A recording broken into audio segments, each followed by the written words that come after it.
13 e Levítico capítulo 19, o verso 2. Quem achou, diga amém. Quem não achou, diga misericórdia. Amém, igreja? Versículo 13 do capítulo 6 do livro de Levítico. A minha versão de Bíblia, meus irmãos, é um pouco diferente, mas é o mesmo significado. Amém? Versículo 13 do capítulo 6 do livro de Levítico, a palavra do Senhor nos diz assim: o fogo deverá sempre queimar sobre o altar e nunca se apagará. Capítulo 19, o verso de número 2, fala a versão de Bíblia é a versão King James.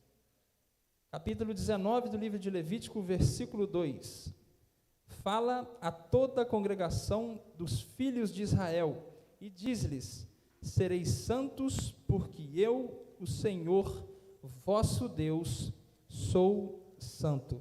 Amém, meus irmãos? Podeis sentar, glorificando ao nome daquele que vive e reina para todo sempre. Meus queridos irmãos, o livro de Levítico é o terceiro livro da Bíblia, escrito por Moisés durante o êxodo do povo de Israel do Egito. É um livro que é escrito por Moisés. O livro de Êxodo termina com uma promessa feita ao povo de Israel, uma aliança sendo formada. Essa aliança era uma aliança que Deus seria simbolizado pelo tabernáculo dele, que seria implantado no meio do acampamento do povo de Israel. Esse acampamento, esse tabernáculo seria simbolizado pela presença do Senhor.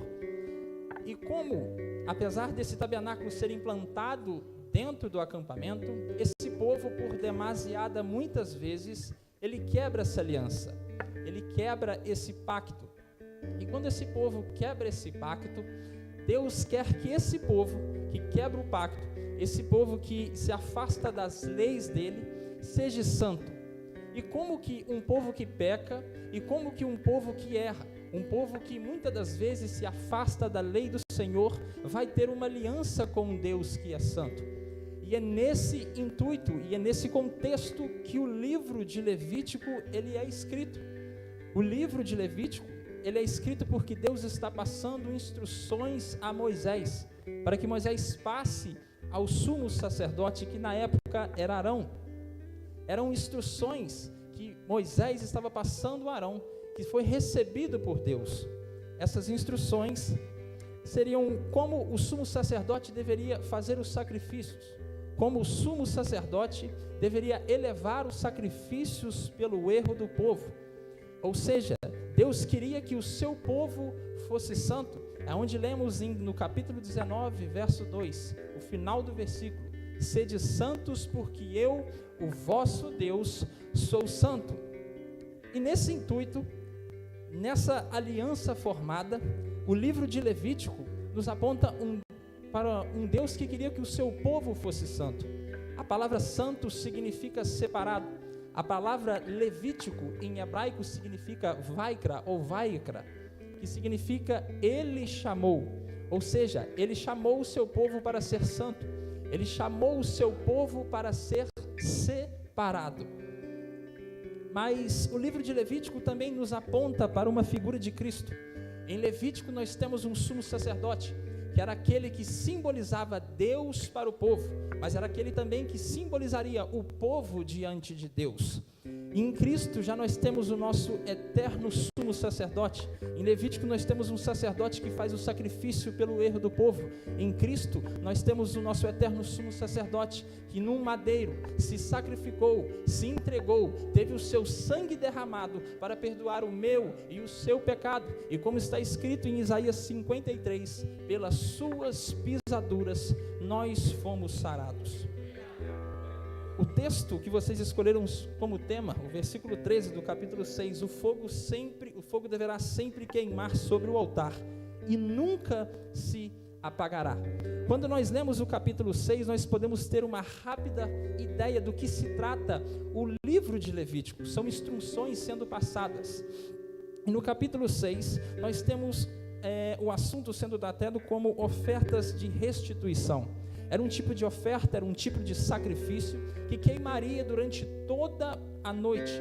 E pela manhã o sumo sacerdote ele deveria cumprir algumas tarefas, o que nos mostra que o serviço sacerdotal era um serviço que deveria ter muitas tarefas, era um serviço que deveria ter muita disciplina. A partir do versículo 10, 11 e 12, nós percebemos que o texto nos mostra essas atividades que o sumo sacerdote faz.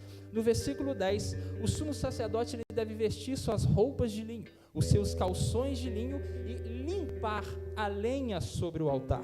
Já no versículo 11, ele retira as suas vestes, a cinza tirada do altar ele leva agora para fora do acampamento. Agora no versículo 12 ele retorna ao altar e ele alinha a oferta, ele alinha a gordura das ofertas de paz e ele também coloca sobre o altar a lenha, para que no versículo 13, como vemos, o fogo não se apagar. Então nós percebemos aqui que a função de manter o fogo aceso, de manter o altar aceso, é do sacerdote. Nós vemos que para ter um altar aceso, o que o sacerdote faz no versículo 10? Ele retira a cinza. A cinza aqui simboliza tudo que impede o seu altar de continuar queimando. A cinza é tudo aquilo que impede o seu altar de continuar naquela combustão intensa. O que pode simbolizar a cinza? A cinza simboliza uma entrega, as marcas da entrega de uma oferta passada. Não há como manter um altar 100% em combustão, um altar que 100% queima, somente com cinzas de entregas passadas. Foi muito bom que você orou hoje pela manhã, foi muito bom que você orou ontem, foi muito bom que você se dedicou à palavra do Senhor ontem, foi muito bom que você entregou o seu jejum na semana passada, mas e hoje? Para ter um altar em constante entrega, foi dito aqui hoje, agora mais cedo no culto. É muito lindo a gente perceber, enquanto a gente está sentado ali, que Deus confirma a mensagem. Para ter um altar em 100% de entrega, um altar que tem fogo, um altar que não se apaga, é necessário uma constante entrega. Aí você pode dizer para mim, mas Pablo, a função de manter o altar aceso, a função de manter o altar que não se apagava, era do sacerdote, e eu tenho que concordar com você, hoje em dia essa função não existe mais, esse ministério sacerdotal, ele não existe mais, foi uma marca do antigo pacto, foi uma marca do Antigo Testamento. Quando Cristo veio, essa marca ficou.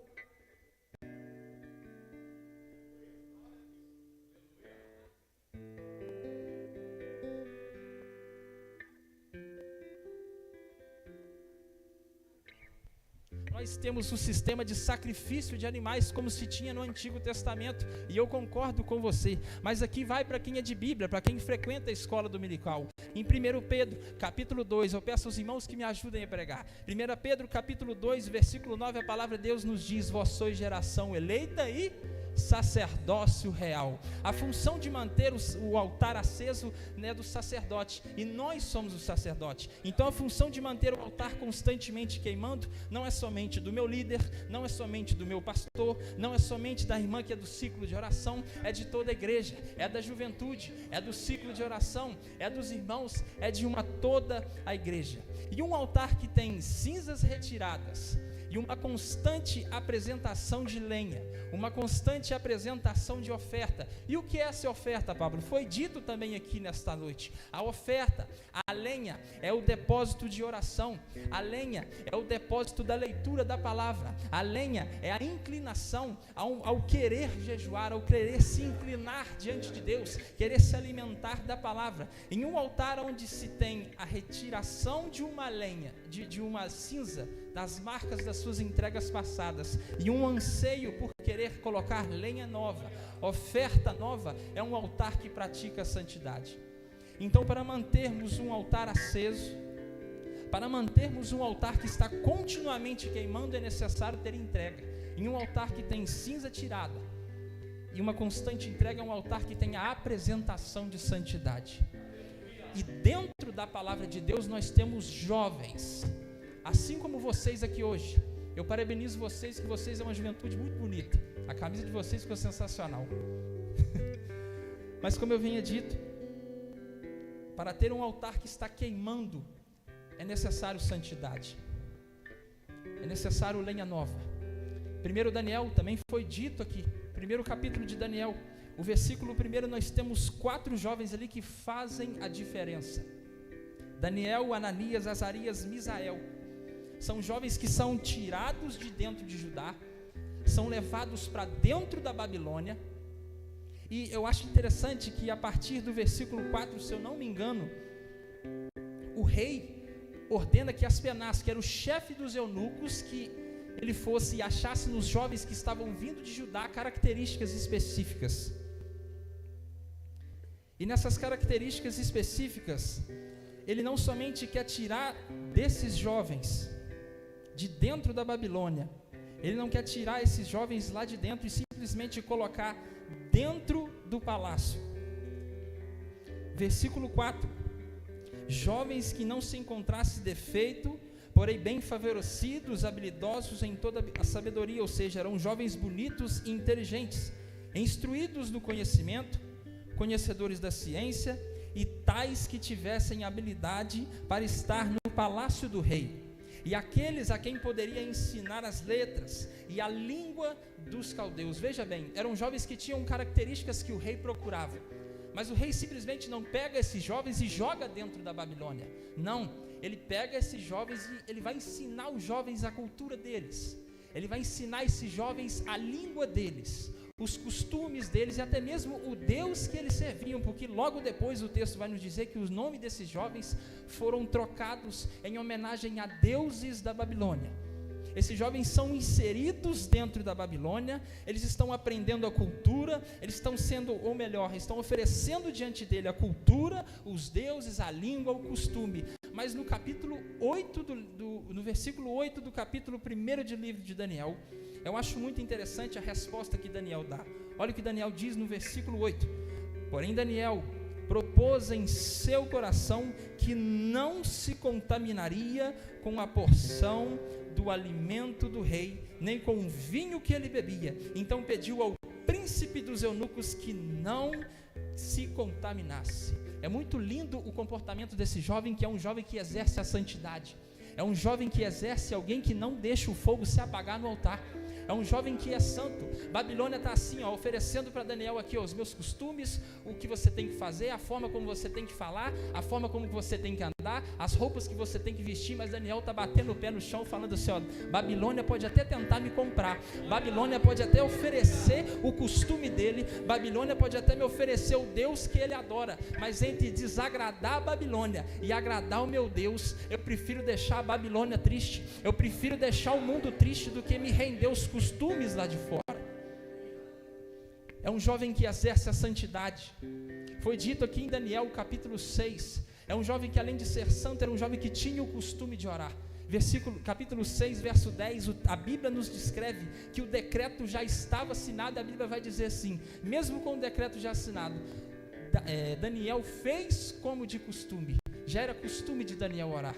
Quando a prova chegou, Daniel já tinha o costume de orar. Daniel não foi orar depois que a prova veio, Daniel já orava. Deixa eu falar uma coisa para vocês, juventude e igreja: Deus se agrada de uma igreja que ora, Deus se agrada de uma juventude que dobra os seus joelhos. Pablo, eu estou fraco, Pablo, eu não estou aguentando caminhar. Deixa eu falar para você, é mais forte um crente com os joelhos dobrados do que 1000 demônios de pé, tentando te destruir, tentando te parar. Daniel, assim como esses 3 jovens, Daniel e esses 3 jovens foram jovens de exemplo, foram jovens que exerceram santidade em meio a uma sociedade, em meio a uma circunstância que estava tentando mudá-los. E assim como Daniel e esses 3 jovens, na Bíblia também temos em Gênesis, a partir do capítulo 37, a Bíblia nos conta a história de um jovem conhecido como José. Eu amo a história desse personagem, assim como eu amo toda a escritura da Bíblia Sagrada. De Gênesis capítulo 37 a Gênesis 50, a Bíblia vai nos narrar a história de um jovem chamado José. Esse jovem, sobre ele há uma promessa que foi revelada diante dele com 2 sonhos. Os 2 sonhos tinham o mesmo significado. Em um sonho, José está colhendo trigos no campo com os seus irmãos, e ele amarra feixes de trigo, e o seu feixe fica no meio, e os 11 feixes dos irmãos se curvam diante dele. Já no outro sonho, 11 estrelas, o sol e a lua, se curvam perante José. José toma a iniciativa de contar o que não devia para quem não precisava. conta os seus sonhos aos seus irmãos. Os seus irmãos ardem em ciúmes, começam a maquinar planos, começam a maquinar um jeito de colocar fim à vida de José. Mas um dos irmãos, chamado Rubens, tem o coração tocado e fala: não precisamos matar José, ele é sangue do nosso sangue, ele é nosso irmão, não precisa matar. Joga ele dentro de uma cova seca, e aqui perto de onde a gente está, passa uma caravana de mercadores ismaelitas. A gente tira ele de lá e vende ele. O problema vai ser resolvido. José não precisava ser morto, e assim eles fazem. Eles jogam José, e quando a caravana vem, eles vendem José. José é vendido, e a partir do capítulo 39 do livro de Gênesis, a história de José começa a mudar. José é comprado por um homem chamado Potifar. Esse homem, ele é servo de Faraó, de confiança, e José, na casa desse homem, ele começa a trabalhar. Onde José trabalha, onde José toca, onde José administra, Deus faz com que prospere muito, a ponto de o seu próprio patrão, no versículo 3 do capítulo 39, perceber Deus na vida de José. Assim como Daniel, e assim como José, igreja e jovens que me escutam nessa noite, vocês não foram chamados para serem influenciados, vocês foram chamados para influenciar quem está lá fora. Como que eu digo isso, Pablo? Mas como que eu vou influenciar? É simples. Muitas das vezes no nosso dia a dia, no nosso trabalho, na nossa escola, na nossa faculdade, sempre tem aquela conversinha paralela que não edifica em nada, e está lá o crente no meio, rindo, fazendo piada. Você não foi chamado para ser influenciado, e sim para influenciar. Assim como Daniel. Em Daniel, quando Daniel ele recusa a oferta, ele faz uma proposta a Aspenaz, dizendo assim: olha, oferece para a gente só água e legumes. Aí o Aspenaz faz uma resposta a Daniel, dizendo assim: Daniel, o rei me pediu para oferecer para vocês o manjar dele. Se ele aparecer aqui e vocês estiverem com menos saúde do que quem está comendo o que o rei está mandando, a minha cabeça vai ser colocada a prêmio, então eu vou morrer. Aí o texto nos diz que Deus tocou no coração daquele homem, e Daniel faz essa contraproposta: olha, em 10 dias, faz um teste com a gente vai comer legumes e água, e se no final desse período a gente tiver com mais saúde do que aqueles que estão comendo o que o rei oferece, você corta o nosso legume, a nossa água, e dá o que eles estão comendo.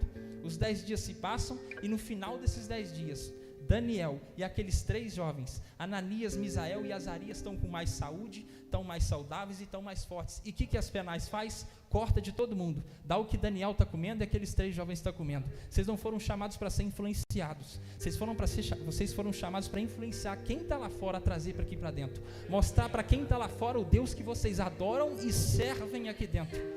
José também foi um exemplo disso, no capítulo 39 do livro de Gênesis. Quando chegamos no versículo 6, se eu não me engano, meus irmãos, o texto vai nos dizer que José era um jovem muito bonito. José era um jovem de boa aparência. Aí, essa boa aparência de José começa a despertar desejo na esposa de Potifar. E essa esposa de Potifar começa a fazer convites a José. José, deita-te comigo, fica comigo, José, ninguém está vendo. Aí, quando chega no versículo 9, olha a resposta que José dá para ela. José fala assim: olha, minha senhora, o meu senhor me colocou como empregado dele aqui dentro dessa casa. Eu sei mais coisa que tem aqui dentro do que o próprio dono da casa. E a única coisa que ele me impediu de pegar aqui foi a senhora, porque a senhora é a esposa dele. Aí ele dá uma resposta para ela: e como que eu vou desagradar o meu patrão e pecar contra o meu Deus? Olha o posicionamento de um jovem que exerce a santidade. A Bíblia não nos diz isso é um pensamento meu, enquanto eu leio a história desse personagem. José, no capítulo 37 do livro de Gênesis, no versículo 2, ele tem 17 anos de idade. No capítulo 41, quando ele é nominado governador, ele tem 30, se passaram 13 anos do capítulo 37 ao capítulo 41. Então eu chuto que no capítulo 39, José tem algo entre 20, 25, 26, 27 anos. José está com os hormônios à flor da pele. Quem é jovem aqui sabe, o jugo da mocidade ele é pesado. José está com os hormônios à flor da pele, José é novo. E eu tenho certeza que essa mulher despertou o desejo em José. Mas o que José fez? Não, eu não desagrado o meu Deus, sobre mim há uma promessa. Aí José fala não para ela, mas se eu não me engano no versículo 10 do capítulo 39, ela vai fazer uma nova proposta a José. A Bíblia vai nos dizer no capítulo 39, quando percorremos ele todo, que eles estavam sozinhos na casa. José poderia ter pecado, José poderia ter caído, ninguém ficaria sabendo do que José fez, do erro que José fez. Aí ela agarra José pela roupa e reforça o convite: José, fica comigo, José, deita comigo, ninguém ia ficar sabendo. José poderia ter caído. Aí a Bíblia nos diz que José faz o quê? José corre, José meteu o pé, foi embora. José deixou a roupa na mão dela, mas sabe o que José fez? José deixou a roupa, mas não largou a santidade. José deixou a roupa, mas não largou a promessa. E hoje em dia, dentro das nossas igrejas, nós temos jovens, nós temos irmãos, nós temos irmãs que estão largando a promessa para viver o prazer da carne, para se dedicar a tudo aquilo que é contra o que as Escrituras nos dizem. José foi alguém que eu gosto de pensar que no quarto de José foi um ambiente de vitória. Mas hoje em dia, para muita juventude na igreja, o quarto tem sido um ambiente de queda, o quarto tem sido um ambiente pecaminoso. No seu quarto, na sua intimidade com Deus, faça do seu quarto um ambiente de vitória. Mateus capítulo 6, a Bíblia vai nos dizer: entra no teu quarto, fecha a tua porta e ora para o que teu pai que está em secreto, e em secreto ele te responderá. Faça do seu quarto, faça do seu momento sozinho um momento de entrega, uma constante oração, uma constante dedicação à palavra de Deus, que é a sua bússola na sua caminhada cristã. José foi um jovem que não se deixou levar pela proposta do que o mundo fez. Em Salmos capítulo 119, se não me engano, o versículo 10 está nos dizendo que como o jovem poderá manter puro, íntegro, santo o seu caminho, vivendo através da palavra. Quer altar aceso? Palavra. Quer altar aceso? Oração. Quer altar aceso? Jejum. Quer altar aceso? É entrega. Não tem como manter um altar aceso simplesmente com cinzas do pecado que às vezes impedem o seu altar de queimar. Foi dito aqui hoje, nessa noite, sobre 1 Reis capítulo 18, sobre o altar que Elias faz. Elias está diante de um Monte Carmelo, diante de toda a nação de Israel. Eu já preguei sobre isso, e quando a irmã veio aqui e citou isso, me veio à mente, recorrer à mente, lembrar dessa mensagem. Elias, antes de colocar o fogo no altar, como todo mundo aqui conhece, o altar de Elias foi respondido com fogo, mas Elias, ele restaura o altar. Não há como ter um fogo de resposta de Deus em um altar totalmente quebrado e bagunçado. No altar do seu coração, quer ver fogo descer, quer ver fogo pegar, quer ver fogo do Espírito Santo queimar no seu coração, conserte o seu altar. Restaure aquilo que está quebrado, restaure aquilo que está bagunçado. O texto continua e Elias, depois de reconstruir o altar, agora ele pega 12 pedras que simbolizam as 12 tribos de Israel. No capítulo 12 de 1 Reis, nós vemos que há uma divisão no reino, há uma guerra dentro do próprio reino, há uma divisão, 10 tribos ficam de um lado e 2 tribos ficam de outro. Mas Elias, ele não pega 10 tribos que simbolizavam um lado do reino, ou pega 2 pedras que simbolizavam o outro lado do reino. Elias pega as 12 pedras. Sabe por que Elias pega 12 e não 10 e não 2? Porque Deus não trabalha em um altar onde há divisão. No altar do seu coração, Deus não trabalha com divisão. Ou ele é o principal, ou ele é deixado de lado. Deixa eu falar uma coisa para vocês, igreja e juventude: Deus não te aceita dividir lá com o mundo lá fora. O diabo te aceita. Você está lá fora na sexta, no sábado, festejando, e aqui dentro no domingo está cultuando ao nome do Senhor. O diabo te aceita dividir lá fora e aqui dentro, mas Deus não. Ou Deus é prioridade no seu altar para você ver fogo descer, ou ele não é. Eu já queria estar encaminhando para o final da minha mensagem. No livro de Jeremias, o versículo 20, nós vemos aqui também um fruto, não um fruto, mas um costume de quem mantém o altar aceso. O costume aqui de alguém que tem o altar em constante chama do Senhor e chama do Espírito Santo. No capítulo 20 do livro de Jeremias, a partir do verso 7, nós sabemos que Jeremias, ele é um profeta de Deus, e um profeta é alguém que tem intimidade com Deus. O profeta é um remanescente que Deus levanta, na maioria das vezes, quando Israel era uma nação que se afastava das leis, que se afastava dos mandamentos, que se afastava da presença. Era nesse contexto onde normalmente Deus levantaria um profeta. E Deus levanta Jeremias. E quando Deus levanta Jeremias, quando nós chegamos a partir do versículo 7 do capítulo 20, Jeremias ali ele tem um pranto, Jeremias ali ele tem um desabafo, Jeremias mostra um desânimo, alguém que tem muita intimidade, alguém que tem muita intimidade com Deus, mas é alguém que quer parar, é alguém que quer chutar o balde, é alguém que quer deixar o chamado de lado, é alguém que quer deixar o propósito de lado, é alguém que quer falar assim, eu não aguento mais, hoje é meu último culto, é meu último louvor, eu não canto mais, eu não prego mais, eu não quero mais saber de igreja, para mim já deu. É o que Jeremias está fazendo.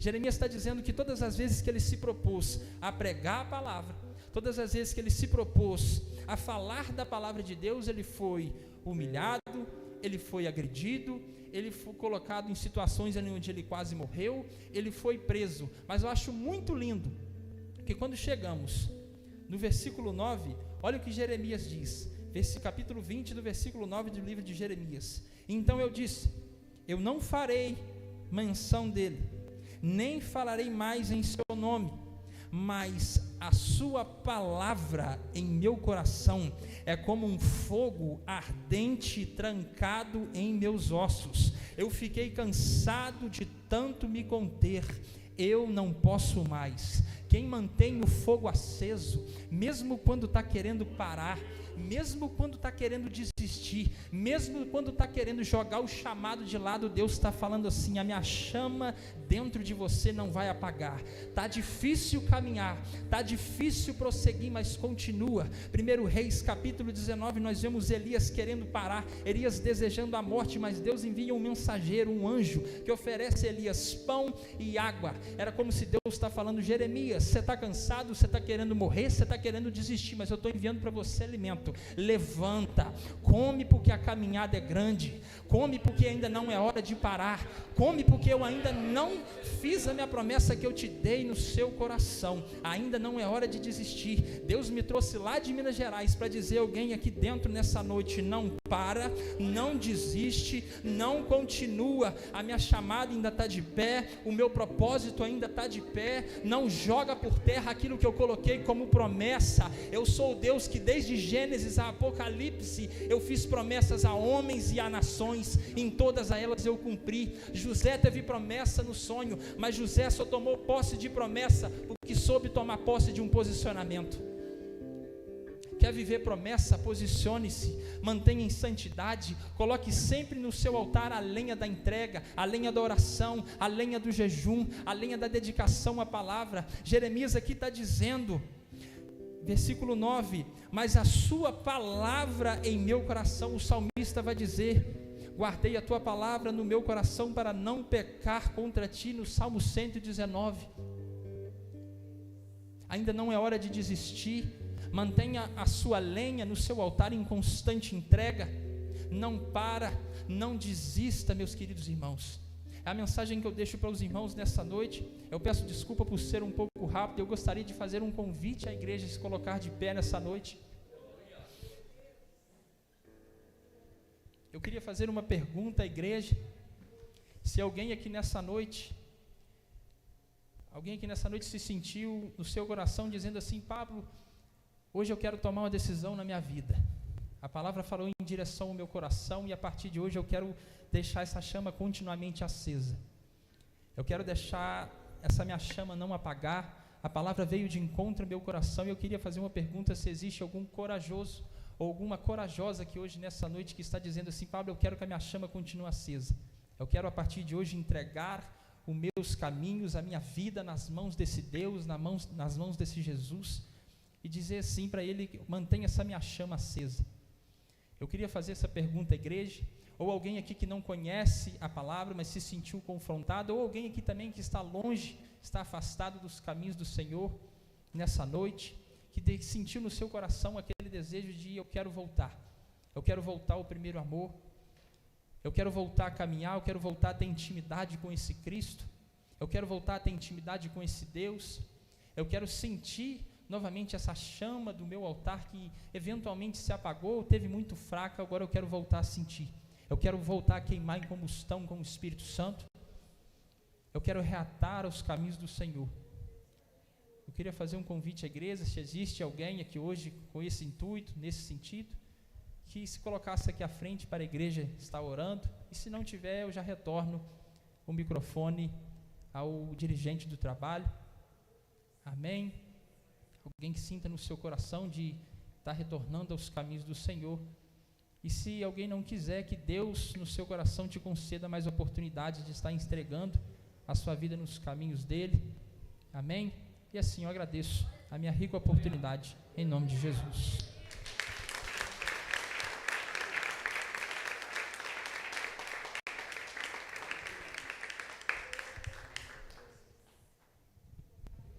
Amém, irmãos.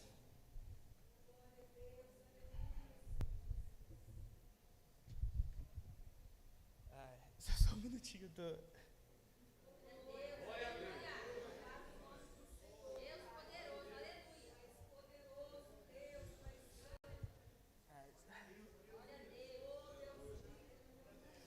irmão, só Deus sabe o que eu passei para chegar aqui hoje, para estar na festividade. É muito difícil. Ainda mais... Ai, não consigo falar. Calma aí.